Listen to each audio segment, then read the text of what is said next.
Woo. Who let the dogs out? Woo. Woo, woo, woo. Who let the dogs out? Woo. Woo, woo. Who let the dogs out? What's up, everybody? What's up, all my chatters? Oh my goodness, everyone's here, dude. Everyone's freaking watching.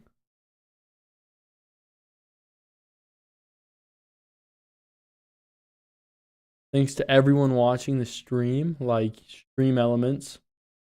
Stream Elements, welcome to the stream, my king. What am I doing? What am I doing? What am I doing? That's what I'm doing.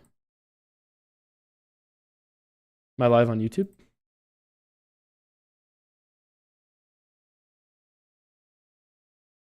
Bad? No.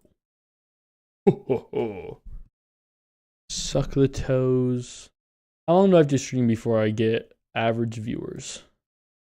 I need like clips. Oh, that's the thing. Oh, there we go. We're live. I need like clip. Okay. Let's do this. Here we go. No one's here, but the Mr. Beast situation is embarrassing. So it has been quite some time since I last talked about Mr. Beast. We all know that he was the hottest news story on YouTube last year when his best friend Chris got exposed. She's hot.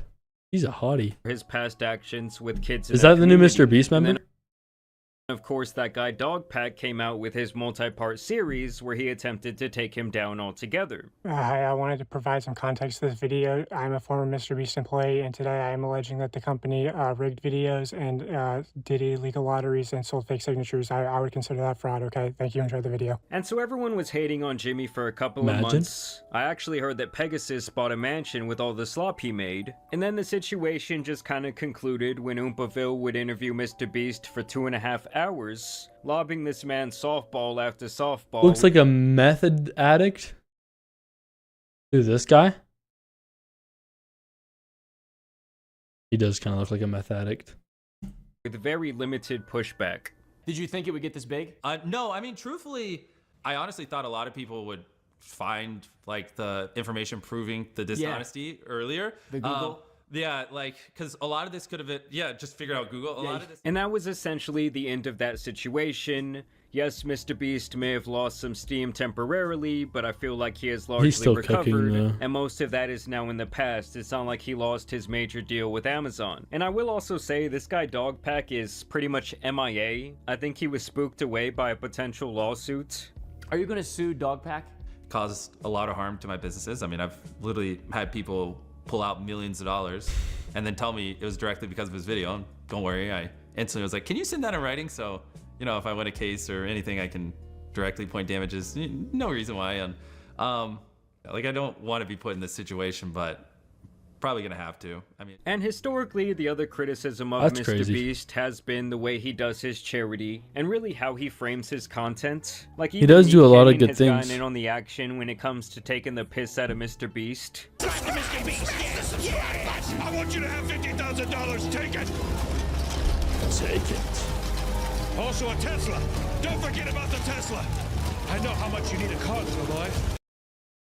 For many users, Bro, ads? Really? Are we really doing ads at this time? And if you can log into your account at Mr. B thumbnail to look like AI. They are AI. Oh, this is premium content. Yes! This all has caused people to claim that he is literally the Antichrist, as people see his style as exploitative in nature, basically saying that Jimmy has built a billion-dollar brand by showcasing the suffering of others for eventual profit for himself. I mean, truthfully, I do not really watch enough of his content to feel any type of way about it, but I will say that something about the guy and his lack of emotions and his dead eyes does really creep me out on a personal level. It's almost as if Elon Musk and Mark Zuckerberg made a Gen Z love child in a laboratory somewhere. Like, listen, Mark, we don't give a fuck if you grow your hair out and you throw on an oversized black t-shirt. You are not fooling me. I know you got reptile skin, son. Now, either way, Mr. Beast's latest philanthropy attempt has been Team Water, an initiative that hopes to provide clean water to people all around the world who do not have access to it. So his plan is to raise $40 million to do do so, and he claims that he can give 2 million people access to this water for decades on end if they do raise this money. Is one of the 3 tanks that's going to be providing clean drinking water to over 300 people in the community. This tank, when completed, will hold 15,000 liters of water, paired with a mechanism to clean the water, disinfect it, and make it safe to drink. Once this is done being built, how long is the tank supposed to service the community for?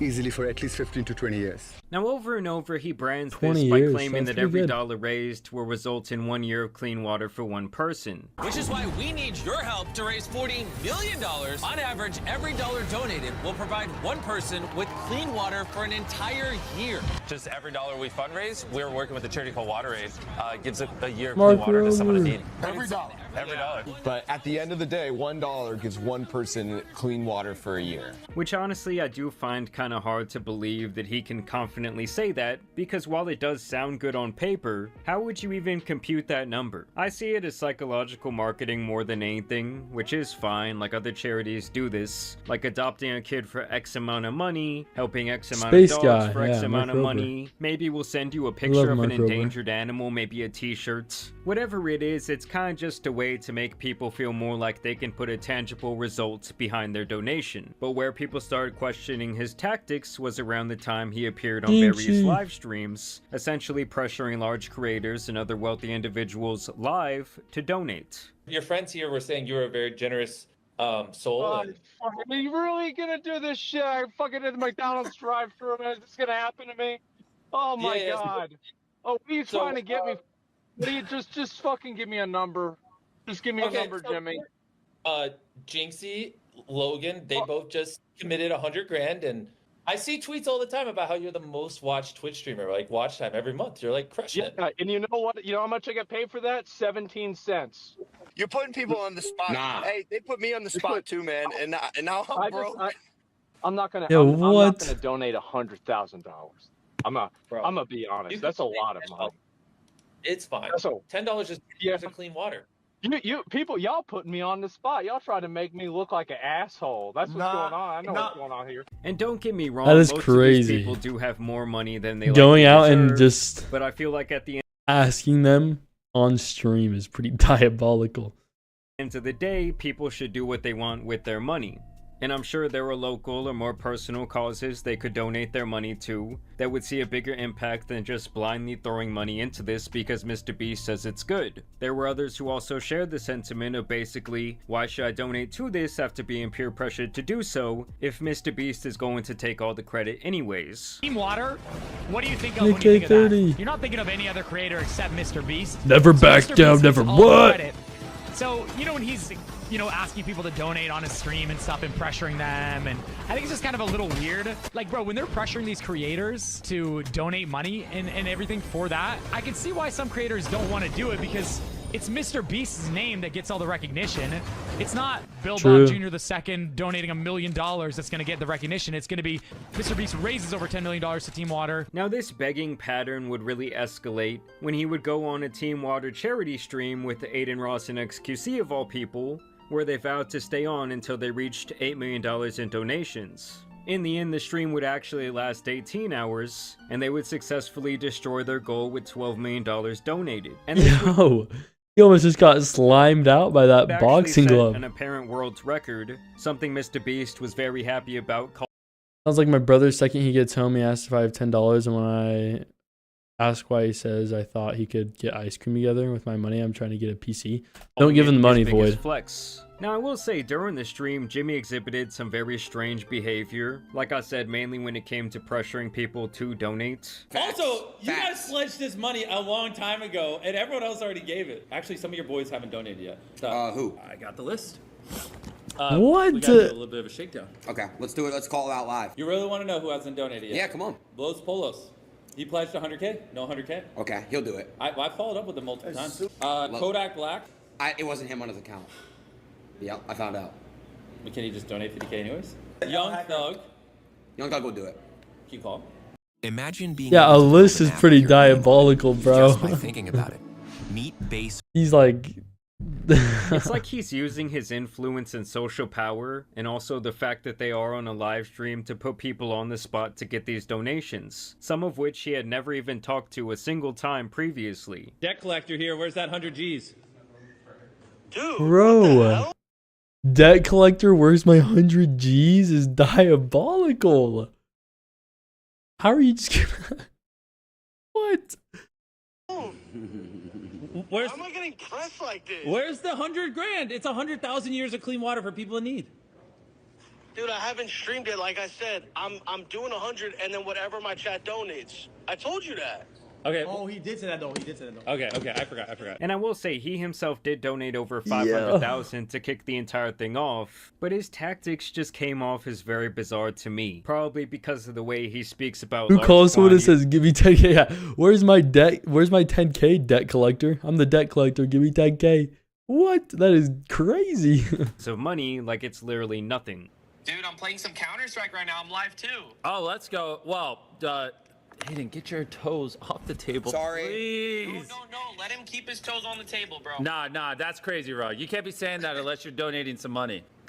I saw in one of your videos you got a nice house. You got a lot going for you. The view's been high. What are you doing? 100 million? That's how they keep a nice house. They don't just throw money away, bro.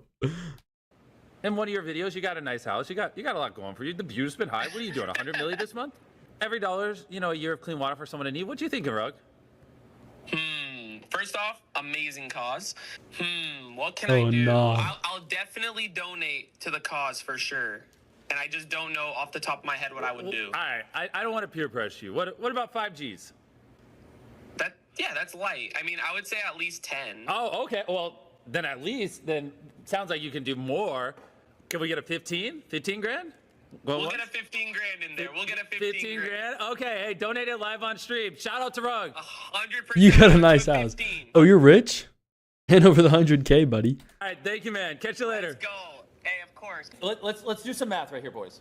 That 15 grand I just got us, does that even make a dent? Laughs it off. 15 grand? Does that even make a dent? Why do we even take the money from him? What percentage 15 grand of 8 million? Someone do the, hey, Luke, can you do the math? What percent of $8 million is $15,000? No idea. I just don't understand the concept of begging someone to donate and then immediately saying that a $15,000 donation is pointless. Like, is this a charity or is it a pseudo dick measuring contest? There was also this weird moment after some workers came in and set up some sort of like shark mechanical bull-esque device, and he ironically did not want to give them water. We got the thumbs up. Hey, you guys want some water? Nah, we'll get him some water in a bit. Chris, get them some water, please. Other than that, We'll get him some water in the bit as he just raised $8 million. But he just raised $8 million to give people water, but he's not giving anybody water. Wait, he donated like 30M in his career. Why can't he just put his money into it, We right? had dude? some more candid moments from Jimmy, where he said things he normally would not say due to his now like family-friendly brand. Yo, I fuck with this. I fuck with that. These are like blanket pigs. Yeah, and they taste like jizz in your mouth. Huh? But how do you know what that tastes like though? Do you like Feastables? Hearing Mr. B saying that is crazy. It tastes like jizz in your mouth. What the fuck? No. Kidding. He also Kidding. kept talking about a snake potentially biting his dick. He's hungry. I don't like it. No, he's getting towards my D. No! Say goodbye to your D. Don't touch my D. Don't touch my D. Okay. All right, I feel better. It's off my D. I was getting nervous, man. Yo, what if that one bit my D in half? Then we had content finally. I don't know, man. Like, All right. that would hurt. You would still have your D. And they even got this man Aiden oiled up on some Diddy shit. This is what doing a Mr. Beast stream is. Really? L loser. Jimmy, this is what you got me doing, bro? There's baby all on my face. But let's be honest, the guy is probably used to being in that position by now. As Donated 47. They're just doing a stream and got $43,000. Just no reaction, bro. Unfazed. But let's be honest, the guy is probably used They're just oiled up getting 50 grand donos. to being in that position by now, as he eats the gunk from his very own feet. But yeah, I do find Mr. Beast to be a kind of awkward guy, but I'll also say at the end of the day, he does do good things for people in need, and maybe he is jaded and defensive over his charity efforts because lies about his philanthropy have gone viral in the past. Like when people were claiming that the 100 wells he built in Uganda back in 2023 were no longer functioning due to a lack of funding and maintenance. There was zero evidence to substantiate this claim, and he would debunk this by having someone visit all 100 of them to show they are still working just fine in the current day. But I don't know, there is just something so ironic about the humanity guy coming off as so robotic. The guy trying to save society at every turn, and he's kind of made that his whole brand, at the same time seems painfully disconnected from the reality of most people, and the way they view money. It's really kind of the same issue that people had with his Amazon series, something about it felt very dystopian. And when I compare him to someone like Ryan Trahan, the difference is truly night and day. Dude, Ryan Trahan is the GOAT. Ryan Trahan is probably the best YouTuber out there. I think he's probably the best. Ryan Trahan is genuinely the GOAT. It comes to how genuine this guy comes off in his content. I don't know, no matter what you do, someone is always going to be outraged. I do want to know what you guys think about this situation down below. Do you think as long as it's a net positive, it doesn't really matter how we get there? Or do you think that the whole thing was just a little bit cringy, a little bit strange? I mean, you got a billionaire here begging for donations from his friends, asking for numbers. I want to know y'all's thoughts down below. I do also want to thank you guys for watching today's video, dropping a like and subscribing. But as you guys know, it's been your boy the Tan Superman, and some other cringe out here needs to be covered. That is crazy. Begs you to donate 15 grand, then ends the call and immediately says 15k is nothing. I won't even notice a donation. How'd it go? It's 10 p.m. for me. Okay, see you, Void. Felt like everyone in that live stream was being held at gunpoint. That is real. Imagine donating $200 to an average person, and you hear Mr. V say 15k donation doesn't really matter. Dude, he say 15k is nothing. Holy guacamole.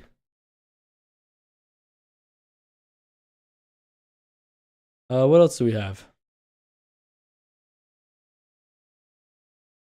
Near-death captured moment. Near-death experiences.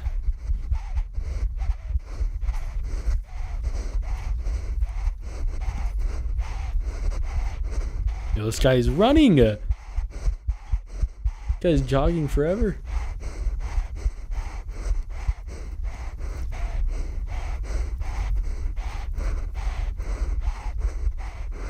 He's dying, bro. Holy guacamole. You could have just started the video right here.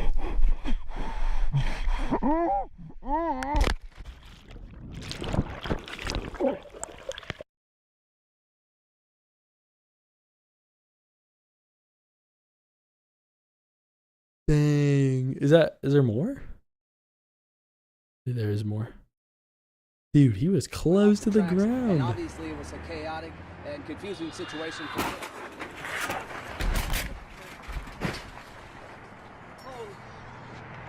Imagine doing a news. Wait, what was he talking about? Obviously it was a chaotic. When it went off the tracks, and obviously it was a chaotic. He's talking about some train incident, and then he almost gets slimed out by a car. That is crazy.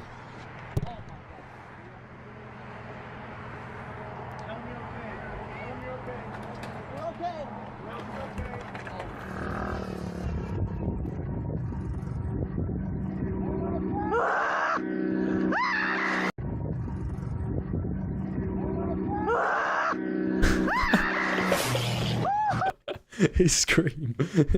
A plane is flying at like 100 miles an hour, and he's like, "Ah!"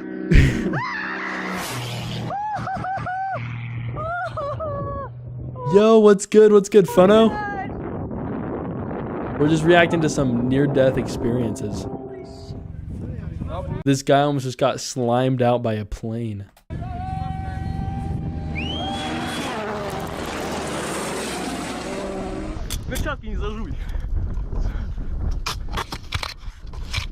Let's see this one.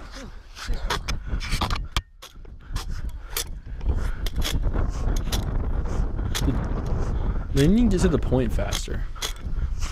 My freaking brain rot brain is too cooked to wait this long.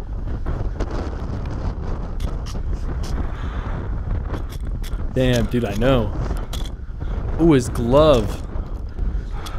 Oh, are they stuck? Oh, they're stuck in the middle of...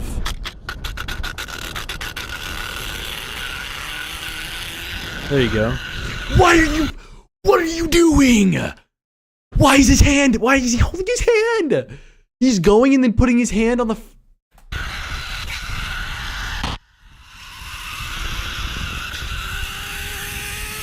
Ah. Oh my god.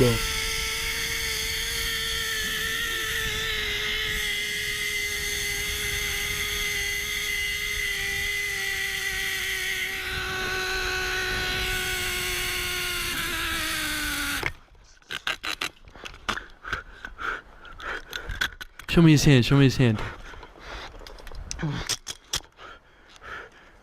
Where are they? How did they get in this situation?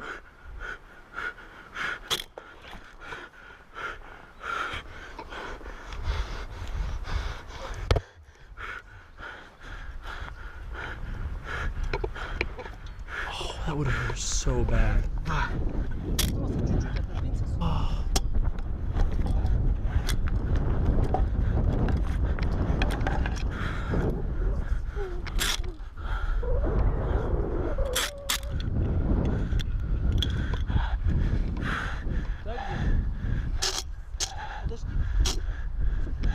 Okay, what is he doing, dude? Why is he hanging? Is he about to jump?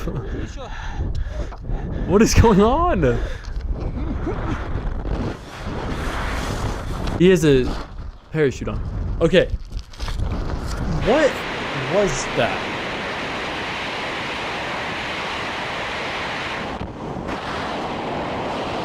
Oh my goody gumdrops.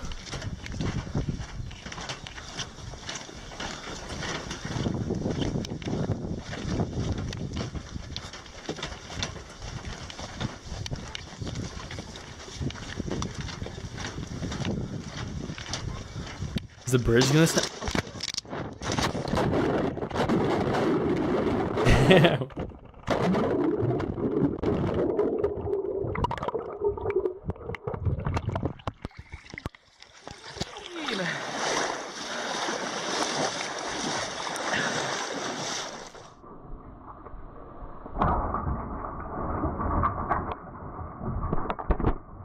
Damn. What is going on? Hang up the cleats, little bro.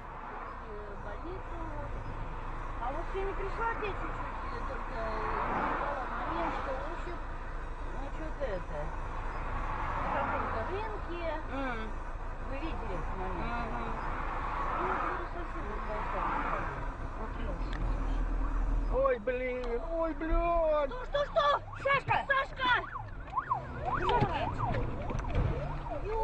Is that a fire truck? I mean, you could do it.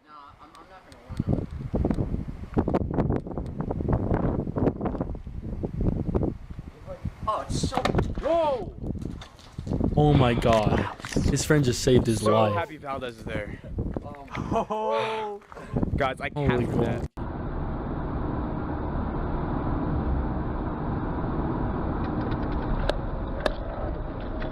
Holy. People are idiots. That was so close. Right side shot? Bam. What's good, dude? Bam. Wait. Oh. Bam.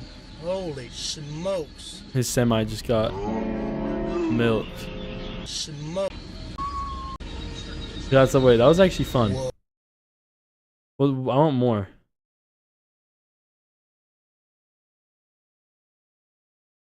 Eight crazy and horrifying videos caught on GoPro. The following videos you're about to see are some shocking and/or disturbing moments. 8 crazy and horrifying videos caught on GoPro. The following videos you're about to see are some shocking I'll be live and/or Friday. disturbing moments caught on GoPros. For those of you who have been watching my videos for a while, you may remember some of these from a deleted video many years ago. Oh, Fortnite stream? I don't know, maybe. We'll see. A lot of urban exploring moments caught on GoPros. For those, the following videos you're about to see are some shocking and or disturbing moments caught on GoPros. For those of you who have been watching my videos for a while, you may remember some of these from a deleted video many years ago. I wonder if this is this like horror? Explorers have a fast ARB's here. What's up, ARB? With abandoned railroad tracks and tunnels. Train routes can be taken out of use and shut down for multiple reasons, and rarely are the tracks removed thereafter. Oh, Mr. Nightmare. Oh my, I used to watch this guy. Sometimes the tracks left behind are I'm watching this for guy things video. such as pedal carts. Usually though, they're just left to decay. A lot of people like to explore these abandoned tracks and tunnels, but sometimes people mistake active train routes for abandoned ones, and this has led to some pretty shocking close calls. Filmed somewhere in Mexico, this guy's pants are sagged to by his... Brian Garcia's GoPro. He's wearing as he shorts and a that few are to friends his walk shins. into a tunnel of an active railroad track, which they mistakenly assume to be inactive. Oh boy.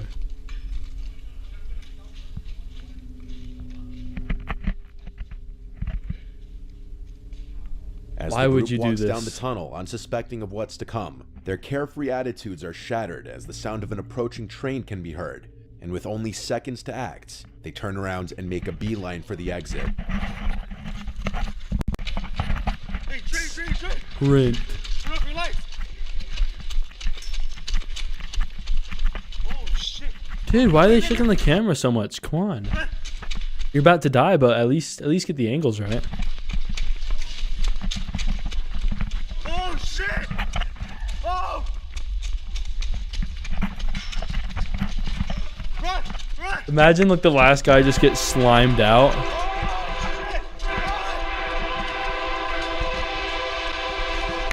They are so close. Holy The viewer of the video doesn't guacamole. realize just how close behind them the train I would was not run until fast the enough. blaring sound of the horn could be heard from You'd be directly cooked. behind them, and they all make it out of the tunnel with barely 3 seconds to spare, narrowly escaping with their lives. Similarly, Dang. in this following video, 2 unsuspecting individuals decide to enter the tunnel of a railroad. Why would you Unbeknownst to enter them, an a active railroad track, railroad. bro? These 2 enter the tunnel on their bikes, and after hearing and feeling the vibrations of an oncoming train, they both turn around and head for the exit. However, the one with the GoPro spends a concerning and questionable amount of time trying to move his bike off the tracks to avoid it being hit, instead of simply getting himself out of the tunnel into safety.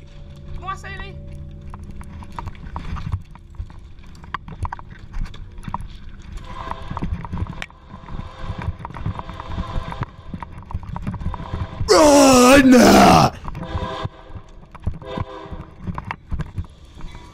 And this Holy almost cost him his guacamole. life, as once again, just like in the previous video, he manages to escape the tunnel with less than 3 seconds to spare. Should have saved the bike. And in this video, another YouTuber is exploring a railroad tunnel. Dude, these are all just railroads. Unaware of the How train many schedule. stupid people are there So that... right as he's in the middle of the tunnel, the unexpected sound of an approaching train forces him to seek cover.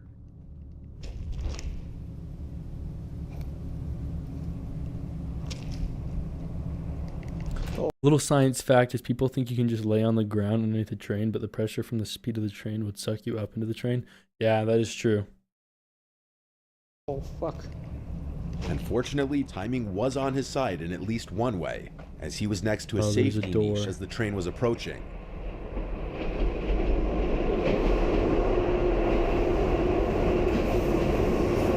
But you would be fine if you hugged the wall. I feel like you'd be fine. This is a more common occurrence than you may think, and there are actually hundreds of deaths per year from people trespassing on active railroads. There's an expression when it comes to bears. If it's black, fight back. If it's brown, lie down. If it's white, say goodnight. It's pretty self-explanatory. Black bear sightings rarely end in attacks, but if they do, your best course of action is to make yourself appear as big as possible and to fight back with everything you've got. If you see a brown bear, you have no chance of fighting back, and it's best to lie down and play dead. And if you see a polar bear, you're as good Can I as pet dead. that dog? There are many videos on the internet capturing people's encounters with black bears. And while some can be terrifying, for example, black bears stalking and following people or bluff charging people, rarely do these encounters lead to actual attacks. That's why this video, captured by Canadian Richard Wesley, is truly shocking. While out hunting, Richard spots a black bear in the distance, which is peacefully going about its business. But once the bear becomes aware of his presence, it starts to approach him. What seems like a casual, slow movement soon becomes an aggressive charge, and despite Wesley's attempts to make loud noises and intimidate the bear, it leaps at him and swipes, knocking him to the ground.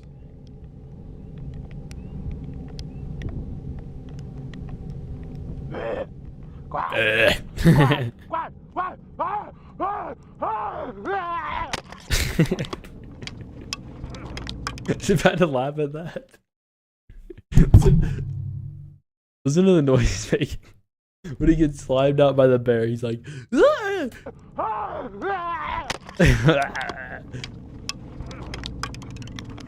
He manages to fend off the bear, and he picks up the camera 15 seconds later, happy to be alive. This video shows how the black bear can truly be an unpredictable animal. The following footage was taken by Mark Roberts, who was climbing a mountain in Snowdonia with 2 pickaxes when a chunk of ice dislodged above him by another climber hit him, causing him to lose his grip and plummet 100 feet down the mountain. The footage shows Roberts hitting boulders and ice as he fell down the gully before finally coming to a stop. Ooh. Ooh.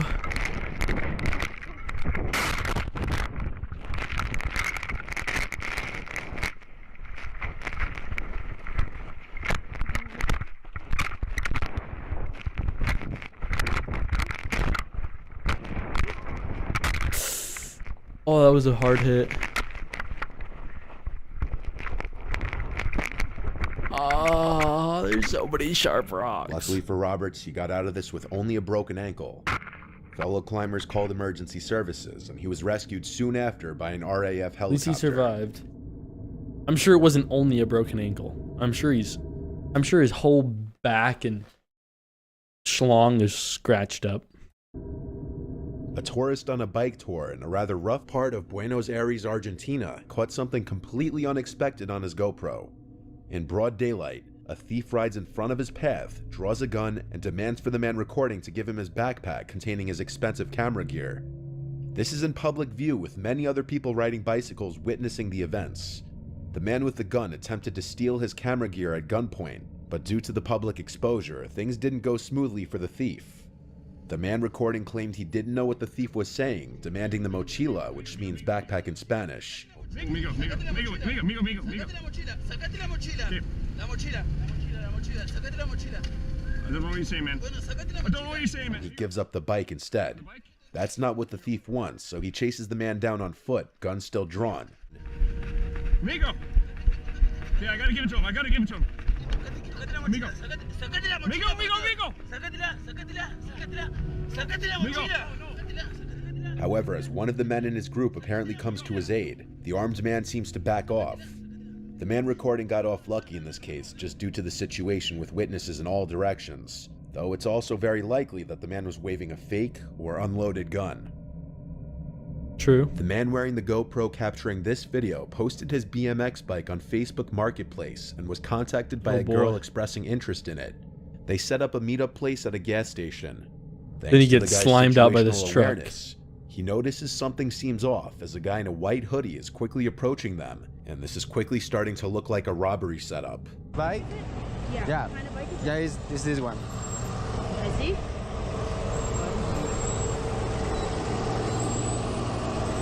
Is this the same bike? Sorry? Is this the same bike? Yeah. Yeah? Where'd you get this? Sorry. Sorry.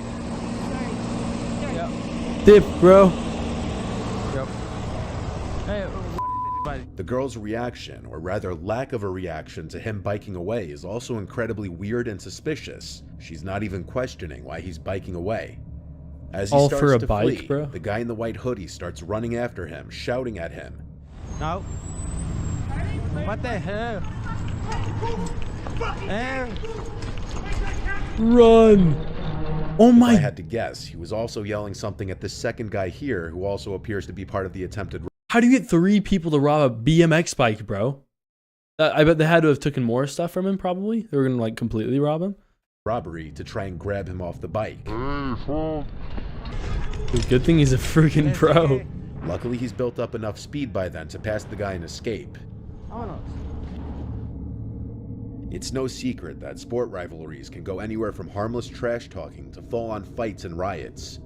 It's a little less known that there's a big rivalry between Hungarian and Romanian football fans. How many different people are in different directions? They're like 3 people. I don't know what you mean in different directions.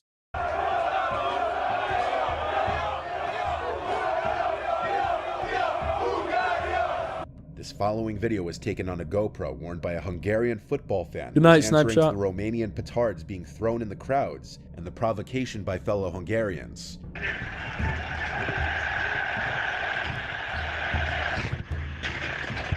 Yeah, there were 3 robbers. Just spread it out. Ready to freaking slime him out.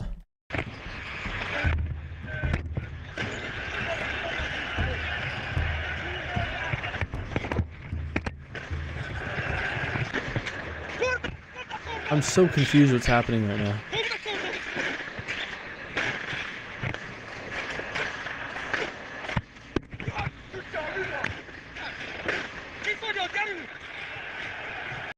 Yes, there was more, dude. You're not locked in? What are you doing?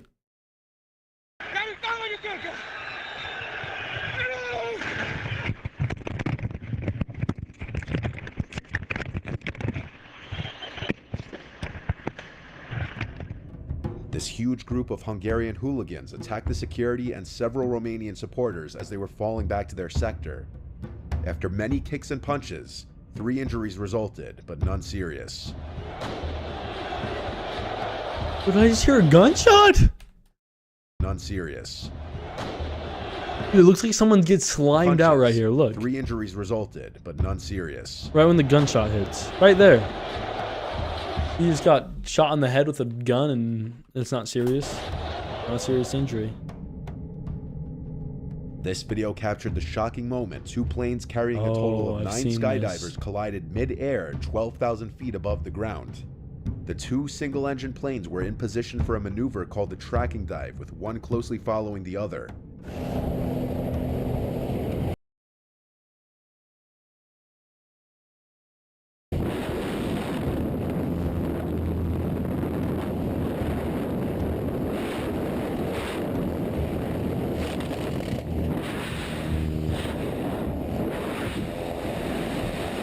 Dang.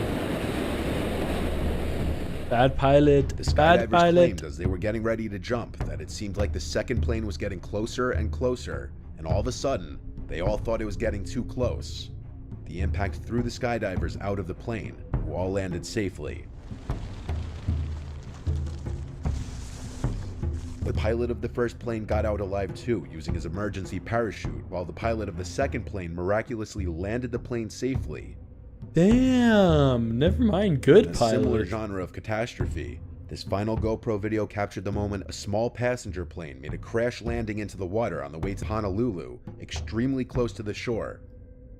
Due to an engine failure, the pilot had to take the plane down into the river as steadily and safely as possible as the horrified passengers watched the ocean fast approaching through the windows.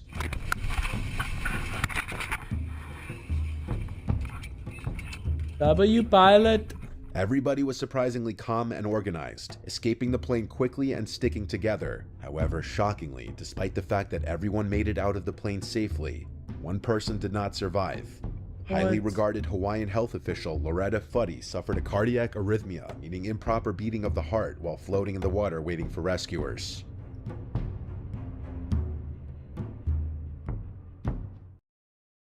Or true home invasion horror stories. Suffered a cardiac arrhythmia.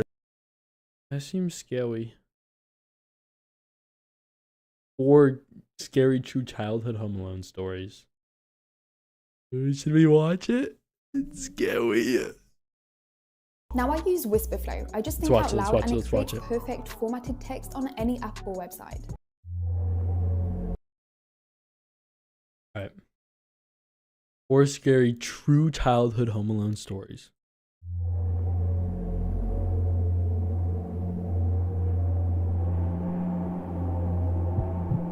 Tony Rourke. I remember this night like it was yesterday, even though I'm 26 now and it happened when I was 12.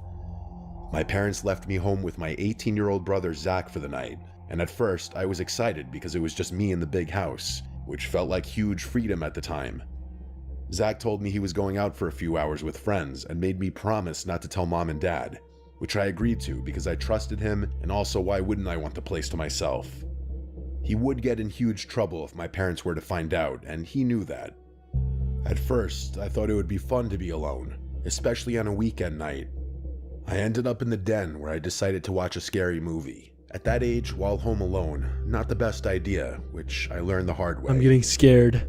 I had never been home alone for this long before, especially at night, and honestly, halfway through the movie, I started getting scared. Not entirely because of the movie itself, but because of the way the house sounded. The random creaks in the floor, the wind brushing against the windows, even the fridge clicking on periodically. Every time the movie made a loud sound, I would flinch, and I would look over my shoulder to behind the couch to the half flight of stairs that led to the main floor, expecting to see someone there. Dude, that's always the scariest thing as a kid. Just, Home Alone. Eventually, I couldn't take it anymore, and I didn't know why I was subjecting myself to scaring the crap out of myself. I turned off the TV and ran upstairs to my room like a scared little kid running from imaginary demons that follow you the second you turn off the lights. When I got to my room, I went into the bathroom that connected both to my room and my parents' bedroom, where I brushed my teeth as fast as I could and tried to calm down. After that, I went into my room to play Call of Duty Zombies on my Xbox 360, thinking it would make me a little less scared. I played for a few hours, losing track of time and focusing on the game. Eventually, my team and I died on zombies, and I got frustrated. I decided it was late and I should go to sleep though.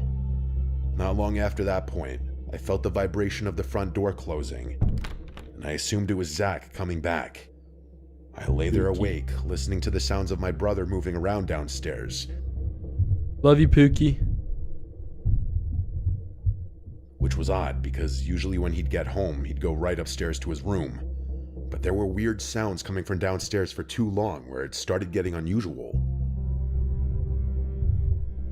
They were subtle, little footsteps or indescribable thumps and thuds.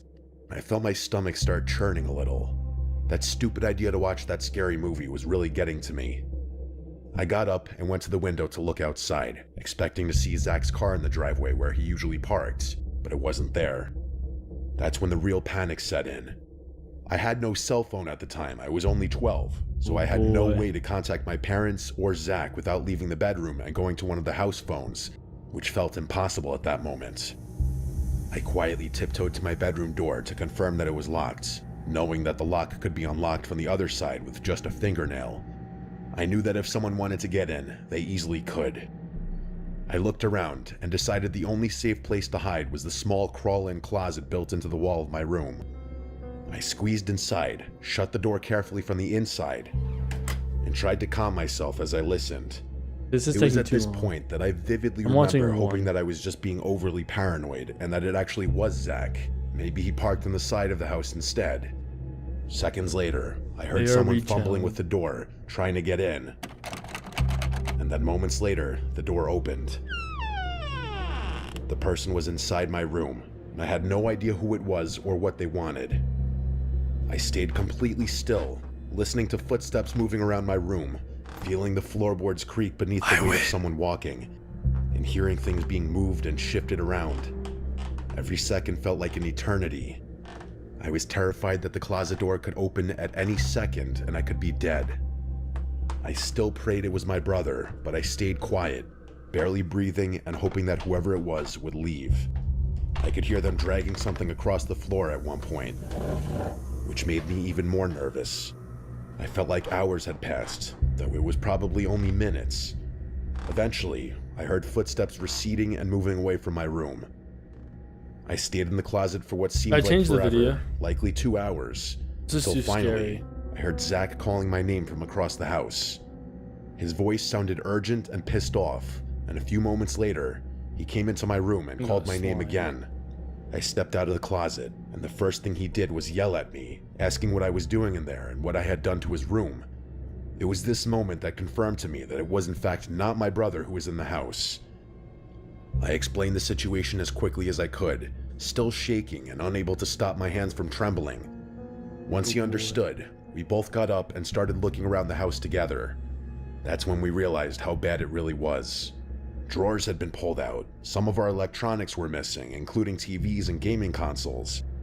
It was clear someone had been through the house and had taken things that were valuable. Zach immediately called the police, knowing that this was serious, and we waited together, still on edge, checking doors and windows to make sure nothing else was taken.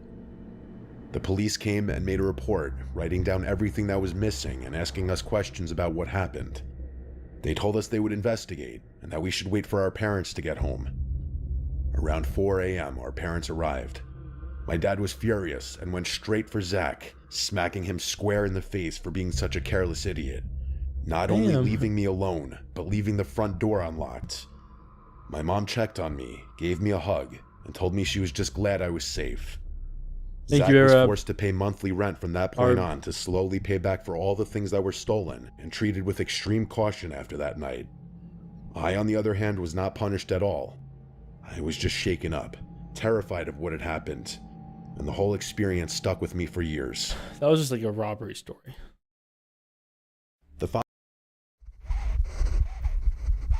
That wasn't really like a... That wasn't like a scary, like, just a robbery.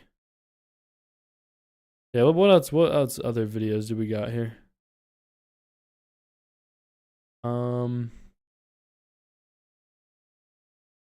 Most painful gym deaths?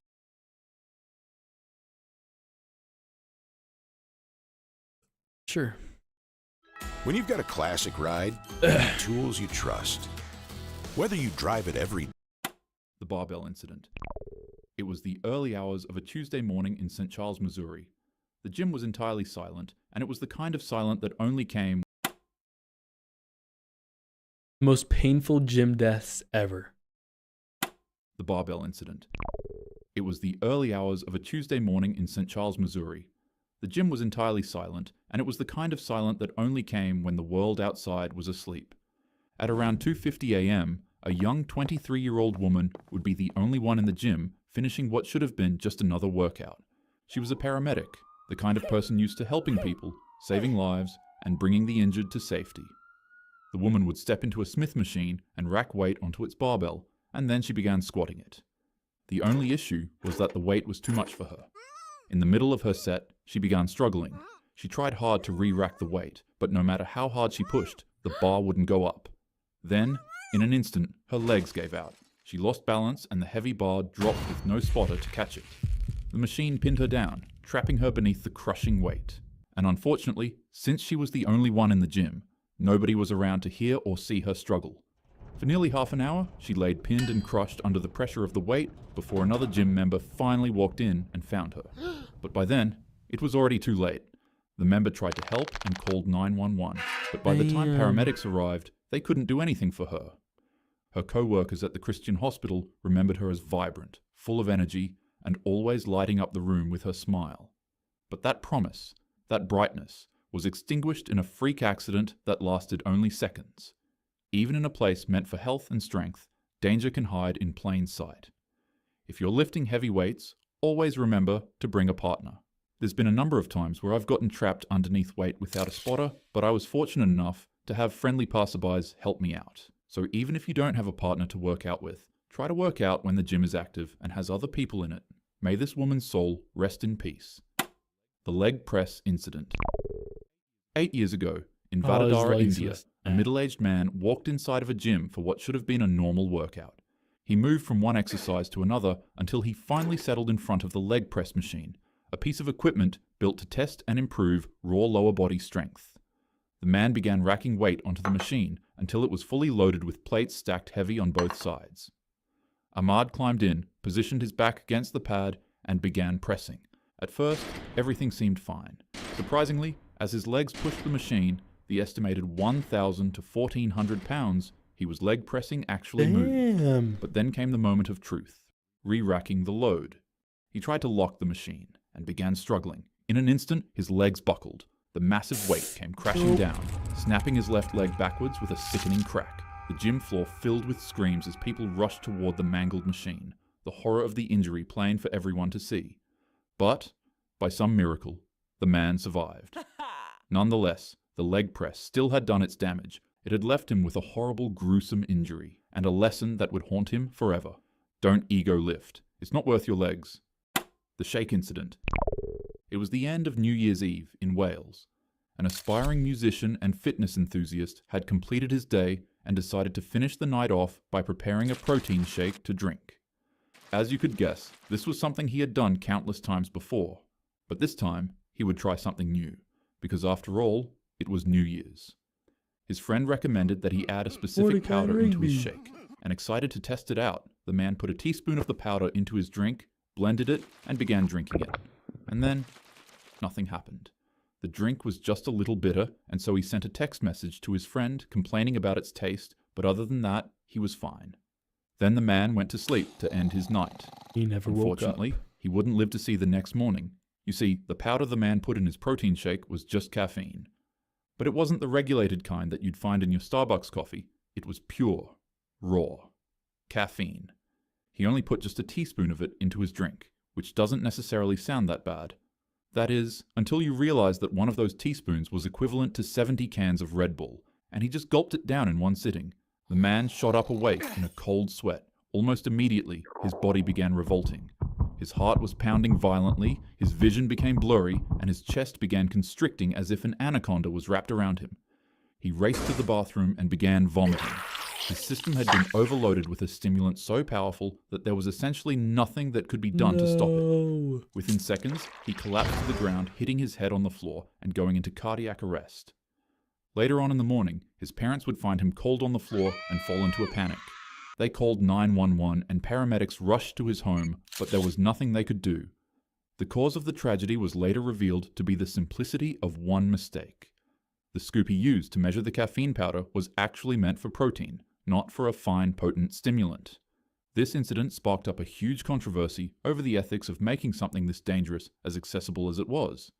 Many argued that powders like these shouldn't be sold on shelves if such a tiny mistake could come with such a costly consequence. Ditch the filters with Proactive, the clear skin routine developed by dermatologists. That's crazy. Stupid ads.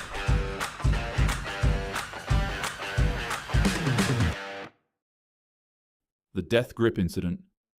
The death grip is a risky form of holding a barbell. When you pick up the weight for bench press, instead of wrapping your thumb around the bar and securing it in place, some gym goers remove their thumbs and place them to the side. He drops it. People say that this way of bench pressing helps them focus on pushing the weight more. Others claim that it makes their triceps activate. Nonetheless, it's a stylistic way of benching that is extremely dangerous. And on a Monday, at a gym in Ankeny, Iowa, a 22-year-old student at Iowa State University would find this out the hard way. The weights clanged, the music thumped, and lifters pushed themselves through the grind. For this young man, the bench press was just another part of his normal routine. It was something that he had done countless times before. That day, he made sure to fully load the bar to 315 pounds in an attempt to beat his PR max. With the plates 3 on each side, this was the kind of weight that demands respect. The man laid back and gripped the bar. But in order to really focus on doing his absolute best in this bench press, he switched his normal grip to a death grip, then unracked it. He took a deep breath, and for a moment, everything seemed normal. But before he could even attempt to bench the weight, in an instant, his grip gave way. The barbell slipped from his hands. The full 315 pounds came crashing down across his jaw, neck, and chest with unstoppable force. The sound echoed through the gym as lifters rushed toward him. Massive internal injuries were already done. His spotter and bystanders fought to pull the bar off, but the damage was irreversible. The man was rushed to the hospital, but despite everything doctors tried, he passed away from his injuries. His coach later said, "He was lifting weights, something I did with him 1,000 times. But that's the cruel truth of the bench press. It doesn't take recklessness, only a second of misfortune. I hit the gym frequently, and I won't lie, I usually find myself using a death grip whenever I'm doing bench press. But the truth is, no lift is worth your life. Always use a safe grip. have a spotter, and never gamble with 300 pounds of steel. The gym should build you up, not bury you. That is crazy. May this man's soul rest in peace. The dumbbell incident. It was a late evening inside a small gym in Medapalli, Telangana. The clients had finished their training, the weights were racked, and the silence was broken only by the clink of iron as a 34-year-old trainer and owner cleaned up his facility. But then, out of nowhere, the calm was shattered. 3 men walked into the facility, and for some odd reason, an argument broke about between the two parties. As the feud reached a boiling point, without warning, one of the men grabbed a heavy dumbbell and drove it into his face, instantly obliterating the man's head. The men began smashing the trainer's body with dumbbells, striking his chest again and again, with each blow being more devastating than the last. He just got slammed up by a dumbbell? The trainer's body was left mangled on the ground, and the place that he had once built to help people improve their bodies and strength now became his final battleground. The assailants fled immediately after, but luckily they were caught by the gym's security camera as they disappeared into the night. The man was rushed to a nearby hospital, but the injuries were too severe. Doctors fought to save him, but he succumbed during treatment. Investigators believe the motive may have been personal, a suspected love affair, or twisted grudge. Something definitely not worth a human life. The tanning incident. On a quiet Friday evening, a 39-year-old Indianapolis man walked into a Planet Fitness on Hardigan Street. He checked in, went about his routine, and got ready to leave after finishing everything he needed to finish. But before he left, he decided to make a quick stop in the gym's tanning bed to give his skin a nice finish. It was quick. The man hopped into the tanning bed and was blasted by tanning lights for 10 minutes, left the gym, went back home, and slept happily ever after. And then blew up. Except that's not what happened. You see, the man's car was left parked in the gym's lot it never left, and his family became extremely worried when he didn't return home for a day. One day turned into 3 days, and before you knew it, the truth finally came out. The man struggled with an addiction that I can't mention on YouTube. It's speculated that the man had consumed some of the substance before slipping into the tanning bed, and while the machine tanned his skin, he quickly realized that he had consumed too much of the illegal substance. He began convulsing while trying to escape the tanning bed, but it would be to no avail. For 3 whole days, the man would remain stuck inside with his body trapping the energy from the device's UV lights, causing him to become disfigured. Finally, a staff member of the Planet Fitness discovered his body locked inside of the tanning bed. He had been there since Friday, alone, silent, and hidden in plain sight. Authorities were immediately called when they found him, and by the time police and investigators pieced it together, questions were everywhere. Why did it take so long for someone to find him? Why did no alarms go off? And was it really just the substance he consumed that caused him to become stuck in the tanning bed? His mother later confirmed he had been struggling with an addiction, but she still remembered him as the kindest person with the softest heart. The gym is where you shape yourself into the best version of who you can be. It's a place that builds not only strength, but also health and happiness. But none of that matters without safety. That's so scary. Safety. Okay. We're ending the stream. Hopefully some people watch the video. Bye.